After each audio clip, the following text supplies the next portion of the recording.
ഈ തെരഞ്ഞെടുപ്പിൽ മുസ്ലിം ലീഗ് ഒരു വലിയ വിപ്ലവം നടത്തുകയുണ്ടായി. 2 വനിതാ സ്ഥാനാർത്ഥികളെ മത്സരിപ്പിച്ചു. അതിലൊരാൾ ഇടതുപക്ഷത്തിൻ്റെ, അതായത് CPM-ൻ്റെ ശക്തി കേന്ദ്രങ്ങളിൽ നിന്ന് തിരഞ്ഞെടുക്കപ്പെടുകയും ചെയ്തു. അതൊരിക്കലും ലീഗ് വിചാരിച്ചില്ല അങ്ങനെ കയറി വരുമെന്നുള്ളത്. ഫാത്തിമ തഹ്ലിയാണ്. ഫാത്തിമ തഹ്ലിയ ഒരുപക്ഷെ ലീഗിലൊരു സ്റ്റാറായി മാറുമോ? ലീഗിൽ അവർ ഓൾറെഡി ഒരു സ്റ്റാർ ആയിരുന്നു. അവരെ നടപടി എടുത്ത് മാറ്റി നിർത്തിയാണ്. എനിക്ക് കുട്ടിയെ ആദ്യം ഞാൻ കണ്ടത് TV പരിപാടി, നമ്മൾ രാഹുൽ ഈശ്വറിൻ്റെ ഫ്രണ്ടാണ്. ഫ്രണ്ട് എന്ന് വെച്ചാൽ അവനീ പറഞ്ഞതിനെ കൊള്ളാവുന്ന ആളുകളൊക്കെ പ്രൊമോട്ട് ചെയ്യും. അപ്പം അങ്ങനെ അവൻ്റെ കൂടെ ഡിസ്കഷൻസ് ഞാൻ കണ്ടിട്ടുണ്ട്. നല്ല ശുദ്ധമായ മലയാളത്തിലും നല്ല ഇംഗ്ലീഷിലും അവർ സംസാരിക്കും, ലോജിക്കലായി സംസാരിക്കും. അഡ്വക്കേറ്റാണ്. പിന്നെ മുസ്ലിം പെൺകുട്ടി ശരിക്കും നിങ്ങൾ മലബാറിലെ മുസ്ലിം പെൺപിള്ളേരെ ഈ പർദ്ദേനുള്ളിൽ ഇരിക്കുന്ന ആളുകളൊന്നല്ല, നിങ്ങൾക്ക് അറിഞ്ഞൂടാത്തതുകൊണ്ട്. ഇവർ ഭയങ്കര ഷാർപ്പാണ്, ഭയങ്കര സ്ട്രോങ്ങാണ്.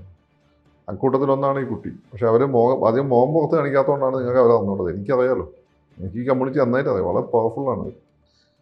പക്ഷെ ലീഗിൽ അങ്ങനെയുള്ള പെൺപിള്ളേർ അധികം വരാറില്ലായിരുന്നു. ഒരു വളരെ അടങ്ങി ഒതുങ്ങിയിട്ടുള്ള മറ്റേ കമറുന്നീസ അൻവർ, ഇങ്ങനെയുള്ള നോബിന റഷീദ്, ഇങ്ങനെയുള്ള ആളുകൾ. അവരൊക്കെ ഞങ്ങൾ തന്നെ തോൽപ്പിക്കാം. ഞങ്ങൾ മുസ്ലിം സ്ത്രീകൾ രംഗത്ത് വരുന്നത് നമുക്ക് വലിയ താല്പര്യമുള്ള കാര്യം. ഈ തട്ടമിട്ട ഒരു വനിത നിയമസഭയിൽ ആദ്യമല്ലേ?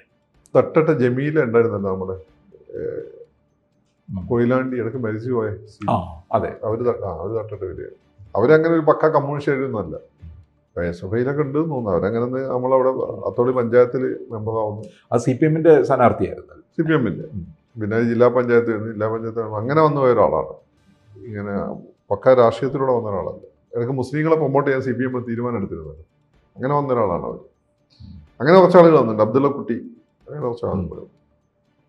പക്ഷെ ഇവർ മരിക്കുന്നവരെ കമ്മ്യൂണിസ്റ്റ് ആയിരുന്നു, അബ്ദുള്ള കുട്ടീനെ പോലെ അല്ല. അപ്പം ഞാൻ പറഞ്ഞത് എലി അങ്ങനെ ഒരു മലബാറിലെ പെൺപിള്ളേരെ, മുസ്ലിം പെൺപിള്ളേർ നിങ്ങൾ വിചാരിക്കുന്ന ടൈപ്പല്ല. അവർ ഈ തട്ടക്കെട്ട് നിൽക്കുന്നത് നോക്കണ്ട. ദേ ആർ വെരി ഷാർപ്പ്. ഈ മുസ്ലിം കമ്മ്യൂണിറ്റി നേടാമെന്ന് വലിയൊരു പ്രശ്നം ഇതാണ്. ഈ കമ്മ്യൂണിറ്റിയുടെ പുരുഷ മേധാവിത്വ ക്രമം ഇവരെങ്ങനെ അടിച്ചമർത്തി വെച്ചിരിക്കുക. ഇവർക്ക് അറിഞ്ഞൂടാത്തൊരു കാര്യമുണ്ട്. ഈ മലബാറിലും പ്രധാനപ്പെട്ട മുസ്ലിം കുടുംബങ്ങളെല്ലാം തന്നെ പഴയ നായർ കൺവേഴ്സാണ്. നായർ കൺവേഴ്സോ അല്ലെങ്കിൽ നായർ കുടുംബങ്ങളിൽ നിന്ന് ഷെയ്ഖുമാർ കല്യാണം കഴിച്ചിട്ടുണ്ടായതാണ്. മനസ്സിലായോ? അതുകൊണ്ടാണ് മരുമക്കത്തെ കോഴിക്കോട് സിറ്റിയിലെയും തലശ്ശേരിയിലെയൊക്കെ പ്രധാനപ്പെട്ട മുസ്ലിം കുടുംബങ്ങൾ മരുമക്കത്തായികളാണ്. ഞങ്ങളതിൽ മരുമക്കത്തായ ഇല്ലല്ലോ. ഞങ്ങൾ പിതുതായ ക്രമം ഫോളോ ചെയ്യുന്ന ഒരു മതമാണ്. ഞങ്ങൾ ഈ പറയുന്ന 3 മതങ്ങൾ, ക്രിസ്ത്യാനികളും മുസ്ലിങ്ങളും ജൂതന്മാരും. അങ്ങനെ ഞങ്ങൾ മരുമക്കത്തായം വന്നത് എന്തുകൊണ്ടാണെന്ന് വെച്ചാൽ, ഇത് നായർ സ്ത്രീകളെ കല്യാണം കഴിച്ച് അവർ ഒരു കടൽക്കാറ്റിന് വരും, അടുത്ത പോവും, അടുത്ത കടൽക്കാറ്റിന് അങ്ങനെ ഉണ്ടായ മുസ്ലിം പ്രഭു കുടുംബങ്ങളാണ് ഈ കോയാമാരുന്നത്. അപ്പം ഇസ്ലാമിൻ്റെ ഈ പുതുതായ ക്രമം ഈ പറയുന്ന അവരുടെ ജീവിത സാഹചര്യത്തിൽ വീട്ടിൽ ഉമ്മ വളരെ പവർഫുള്ളാണ്. ഈ തിരുവിതാംകൂറിലെ നായർ സ്ത്രീകളെ പറ്റി പറഞ്ഞിട്ടുണ്ട്. They are very powerful. അവർ പുറത്ത് ഇങ്ങനെ വലിയ ഡയലോഗം നടിക്കില്ല, പക്ഷെ തീരുമാനം എടുക്കുന്നതിൽ അവർ വലിയ സേയുണ്ട്. അതുപോലെയാണ് മലബാറിലെ മുസ്ലിം സ്ത്രീകൾ. അപ്പം അങ്ങനെ ഒരു പെൺകുട്ടി ആദ്യമായിട്ടാണ് രംഗത്ത് വരുന്നത്. എനിക്ക് ആ കുട്ടിയോടുള്ള ആകപ്പാടുള്ള പ്രശ്നമായി. ആ കുട്ടീനോടും അങ്ങനെയുള്ള ശുദ്ധ മലയാളം സംസാരിക്കുന്ന മലബാർ മുസ്ലിങ്ങളുള്ള പ്രശ്നം വെച്ചാൽ അവർക്ക് എവിടെയെങ്കിലൊക്കെ ജമാഅത്ത് ഇസ്ലാമിയുടെയോ മുജാഹിദിൻ്റെയോ സ്വാധീനം ഉണ്ടാവും. കാരണം ഞങ്ങൾ ഈ തനത് മലബാറുകാർ, പ്രത്യേകിച്ച് മലബാർ മുസ്ലിംസ് എങ്ങനെ സംസാരിച്ചാലും നമ്മളെ സ്ലാങ് കയറുക. ശുദ്ധ മലയാളം സംസാരിക്കാൻ നമ്മളെ പഠിപ്പിക്കുന്ന ജമാഅത്ത് ഇസ്ലാമിക്കാരും മുജാഹിദുമാണ്. അതുകൊണ്ട് എനിക്ക് ആ കുട്ടിയെ ഇഷ്ടമായിരുന്നു. പക്ഷേ ആ കുട്ടിയുടെ ശുദ്ധ മലയാളത്തിൽ എനിക്ക് ഭയങ്കര സംശയമുണ്ട്. അതുകൊണ്ട് പലപ്പോഴും നിങ്ങളോട് പറഞ്ഞിട്ടുണ്ട്. പക്ഷെ ഇപ്പോൾ ആ കുട്ടിയുടെ നിലപാട് കാണുമ്പം ആ കുട്ടി അവരുടെ സ്വാധീനത്തിലല്ലാന്ന് തോന്നുന്നു. കാരണം വിളക്ക് കത്തിച്ചല്ലോ, അവരുടെ സ്വാധീനത്തെ വിളക്ക് കത്തിക്കാൻ ബുദ്ധിമുട്ടാണ്. പിന്നെ ആ കുട്ടി ഒരു നാട്യക്കാരി അല്ലാന്ന് എനിക്ക് പണ്ടേ തോന്നിയിട്ടുണ്ട്. പലപ്പോഴും ഞാൻ കാര്യം ഡിസ്കഷനിൽ പങ്കെടുക്കും. ഞാൻ ചില കാര്യങ്ങൾ BJPക്ക് അനുകൂലമായി പറയുമ്പോൾ ഫഖ്റുദ്ദീൻ സാബ് വരെ ഇങ്ങനെ പറയുന്നത് എനിക്ക് ഭയങ്കര വിഷമമുണ്ടെന്നൊക്കെ പറയും. ആ കുട്ടി അങ്ങനെ പ്രതീക്ഷ ഞാനങ്ങനെ പറയും. ഞാനത് ലോജിക്കലായി പറയുന്നതാണ്.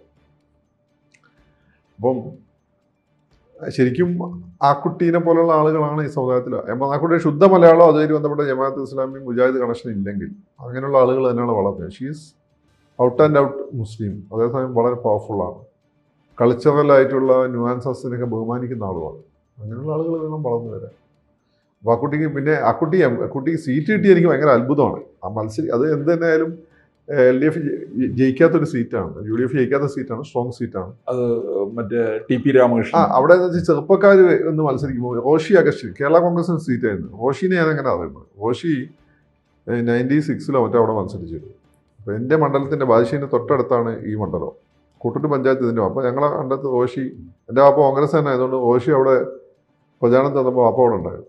റോഷി വളരെ സുന്ദരനായ ചെറുപ്പക്കാരൻ. വാപ്പനോടൊന്നും ചിലപ്പോൾ അവൻ പണി കൊടുക്കും. കാരണം ഈ സുന്ദരന്മാരായ ഈ റോഷിക്കൊക്കെ ഒരു മുസ്ലിം, ഈ പറഞ്ഞ സിറിയൻ ക്രിസ്ത്യാനിയൊക്കെ മുസ്ലിങ്ങൾക്ക് ഏതാണ്ട് മലബാറിലെ മുസ്ലിംസ് ഏതാണ്ട് ഒരേ ലുക്കും ഉണ്ടാവും. അങ്ങനെ എല്ലാം ഈ വെളുത്ത് സുന്ദരം ആപ്പിൾ പോലെ ഇരിക്കുന്നത്. റോഷിനെ കണ്ടിട്ടുണ്ടല്ലോ, റോഷി അന്ന് ഭയങ്കര സുന്ദരനാണ്, സിനിമാണനെ പോലെ സുന്ദരനാണ്. റോഷി കുറേ വോട്ടിടിച്ചു തന്നു. ഏതൊക്കെ സ്ഥലത്ത് റോഷി നല്ല, പൊതുവേ ചില മേഖലകൾ എണ്ണുമ്പം അവിടെ കേരള കോൺഗ്രസ് മുന്നിട്ട് വെക്കും, UDF മുന്നിട്ട്. പക്ഷേ റോഷി അതിലും കൂടുതൽ നല്ല പഠനം കാഴ്ചവെച്ചു.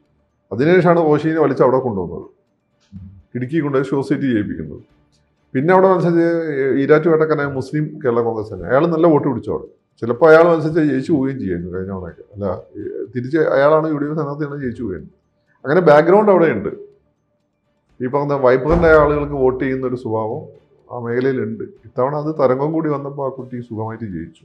പക്ഷെ എങ്കിൽ പോലും കുട്ടി സീറ്റ് എടുത്ത വലിയ പ്രശ്നമുള്ള കാര്യം. കാരണം ഈ കൊച്ച് ഹരിതയിലുണ്ടായിരുന്ന സമയത്ത് ലീഗിൻ്റെ ചില കൺസർവേറ്റീവ് നിലപാടിനെതിരെ ശക്തമായ നിലപാടെടുത്തതിന് നടപടിയോ ഒക്കെ നേരിട്ടതാണ്.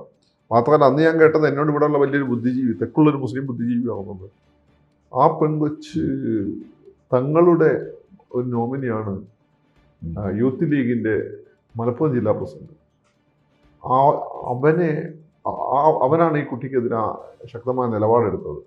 അതുകൊണ്ട് തങ്ങൾക്കും ഈ കുട്ടി സ്വീകാര്യമാവില്ല. തങ്ങൾ വിചാരിക്കാതെ സീറ്റ് ഇട്ടില്ലല്ലോ. ഈ തെക്കുള്ള മുസ്ലിം ബുദ്ധിജീവികളെ പ്രശ്നം, അവർക്ക് വടക്കുള്ള എന്താണെന്ന് മര്യാദയ്ക്കാതില്ല. ഇവരിങ്ങനെ അനുമാനം വെച്ചുകൊണ്ട് നടക്കും. അപ്പം ഞാൻ വിചാരിച്ചു, ആളെ ഞാൻ അത്യാവശ്യം ബഹുമാനിക്കുന്ന ഒരാളാണ്. അതുകൊണ്ട് ഞാൻ വിചാരിച്ചു അങ്ങനെ ചിലപ്പോൾ ശരിയായിരിക്കും എന്ന് വിചാരിച്ചു. പക്ഷെ അങ്ങനെയാണെങ്കിൽ തങ്ങളുടെ ഒരു നെഗറ്റീവ് ലിസ്റ്റ് ഉണ്ടെങ്കിൽ സീറ്റ് ഇട്ടില്ലല്ലോ.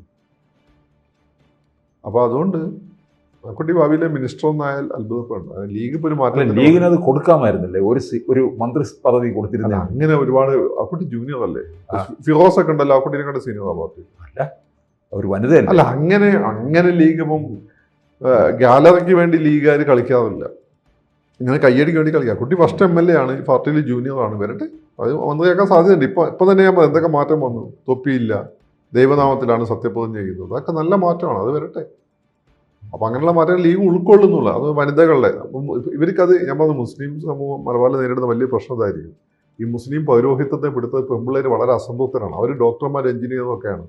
അവർ തലേ തട്ടമൊക്കെ ഇടും. നിങ്ങൾ കണ്ടാൽ വിചാരിക്കാർ പല പിന്തിരിപ്പണമെന്നല്ലത്, വെരി മോഡേൺ, ട്രൂലി മോഡേൺ. മതം കൊണ്ട് ഇസ്ലാമാണ്, പക്ഷെ അവർ ഔട്ട്ലുക്ക് വളരെ പൊളിറ്റിക്കലാണ്. ഈ കുട്ടികളെ അവന്മാരടിച്ചാൽ പിന്നെ ഈ മുസ്ലിം ചെറുപ്പക്കാർ പലരും ഇപ്പം മതം തലയെ പിടിച്ച് ഭ്രാന്തായി നടക്കുന്നവരാണ്. ഡോക്ടറാണ്, എഞ്ചിനീയറാണ്. ഈ പെമ്പിള്ളേർ അങ്ങനെയല്ല. ഇവരെ പലരെയും കല്യാണം കഴിക്കുന്ന യുവമാരാണ്. അത് നമ്മളെ കമ്മ്യൂണിറ്റിയിൽ ഞാൻ തന്നെ പറഞ്ഞില്ല, 18 വയസ്സിന് മുമ്പ് കെട്ടിച്ചില്ല, വലിയ ബുദ്ധിമുട്ടായിരുന്നു. അതിന് ഈ പെൺകുട്ടി ഡിവോഴ്സ് വളരെ കൂടുതലാണ്. ഈ പെൺകുട്ടിക്ക് താങ്ങാൻ പറ്റുന്നില്ല യുവമാരെ, കൺസർവേറ്റീവ് സാധനം. Very logical. ഈ രീതിയിൽ പോയാൽ സമുദായം ഒരു പൊട്ടിത്തെറിയിലേക്ക് പോകും. ആ ലീഗിനറിയാം, ലീഗ് മനസ്സിലാക്കിയിട്ടുണ്ട്. അതുകൊണ്ടാണ് സ്ത്രീകൾക്ക് ഇങ്ങനെയുള്ള വെന്റ് കൊടുക്കുന്നത്. അങ്ങനെ മാറ്റത്തിൻ്റെ ഈ വിധേയമാവുന്നതുള്ള വളരെ നല്ല കാര്യമാണ്. അപ്പോൾ ഇതിൻ്റെ തുടർച്ചയായിട്ട് ഇനിയും പലരെയും പ്രതീക്ഷിക്കാം. ഇനി പലരും വരാൻ സാധ്യതയുണ്ട്. അപ്പം അതിൻ്റെ സമസ്ത പറയുന്നതാണ്, സമസ്തയിൽ ഒരു പുതിയ ലീഡർഷിപ്പ് വരുമല്ലോ, അവർ കുറച്ചുകൂടി പ്രോഗ്രസീവ് ആയിരിക്കും. നിങ്ങൾ ഇത് ലോകത്ത് ഏറ്റവും കൂടുതൽ ഇസ്ലാം തലയുയർത്തി പിടിച്ച് നിൽക്കുന്ന സ്ഥലം കേരളമാണ്. ഒന്ന് ഇന്ത്യയാണ്, ഒന്ന് കേരളമാണ്. ഇന്ത്യയിൽ പകുതി നമ്മൾ മേടിച്ചുകൊണ്ടുപോയിട്ട് പോലും നമ്മൾ ഹിന്ദുക്കൾ നമ്മളെവിടെ അടിമകളായിട്ടൊന്നല്ല കരുതുന്നത്. ആണോ ഹിന്ദുക്കൾ അടിമയായിട്ടാണോ മുസ്ലിങ്ങളെ കാണുന്നത് ഇന്ത്യയിൽ? അങ്ങനെയാണെങ്കിൽ ഇങ്ങനെ കേരളം വിട്, മോസിന കിദ്ദായി, അങ്ങനെ എത്ര മുസ്ലിം പേരുള്ള ആളുകളാണ് ഇന്ത്യയിലെ പ്രമുഖ സ്ഥാനങ്ങളിൽ വന്നിട്ടുള്ളത്. സ്വാതന്ത്ര്യാനന്തരം വിഭജനം നടത്തിയതിനു ശേഷവും അന്തുലെ എന്ന മുസ്ലിം അടുത്ത് മഹാരാഷ്ട്ര മുഖ്യമന്ത്രിയായിരുന്നു. ഇവിടെ CH മുഹമ്മദ് കോയ ലീഗിൻ്റെ നേതാവ് മുഖ്യമന്ത്രി. ഇതൊക്കെ ഇന്ത്യയിൽ മാത്രം നടക്കുന്ന കാര്യമാണ്.